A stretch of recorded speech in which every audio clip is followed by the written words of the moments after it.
C'est dans le feu que tout commence, dans les flammes, que le minerai devient malléable. On va chauffer ce bloc et je vais être amené à le plier en fait au moins une dizaine de fois. C'est un feuilletage. C'est un feuilletage, ça sera comme une pâte feuilletée, sauf que ça se fait à 1200, 1300 degrés. 22 ans, c'est le temps qui sépare Michael Sabatier de son premier contact avec l'acier. Féru de Yaido, sorte d'escrime japonaise, il rencontre des artisans passionnés et se lance un jour un défi un peu fou. L'idée, c'était de me fabriquer moi-même mon sabre. Comme je me suis consacré entièrement à ça pendant un an, j'ai pu m'immerger dans la chose, m'immerger dans les ouvrages, m'immerger dans la pratique. Et puis il y a un an, je me suis dit, je vais faire un an de plus. Et puis un an de plus, je vais faire un an de plus. Et c'est comme ça que ça a démarré. Un travail en grande partie autodidacte dont il ne mesure que progressivement l'ampleur.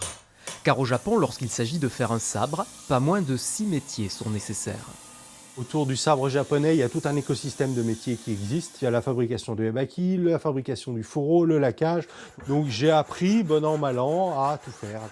Et parmi les rôles les plus importants, celui du polisseur. Un travail de patience et d'extrême minutie. Tout ça, ça se fait à la pierre. C'est l'étape où on va faire apparaître tous les détails de la forge de la lame. Historiquement, dans les techniques de forge japonaises, il n'y a rien de particulier qu'on ne connaissait pas déjà dans toutes les autres cultures. L'originalité du sabre japonais vient du polissage. Parce que ça, par contre, le polissage à la japonaise, il n'y a que chez eux qu'on le trouve. Il aura fallu du temps à Michael Sabatier pour être enfin satisfait de son travail. Aujourd'hui, il lui faut au minimum 150 heures pour fabriquer un sabre, et chaque pièce est le témoin de sa quête de perfection.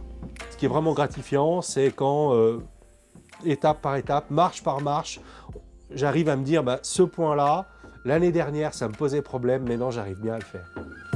Selon les modèles, les sabres de Michael Sabatier coûtent entre 3 et 6 000 euros, des armes essentiellement destinées aux pratiquants du Yaido ou à quelques collectionneurs.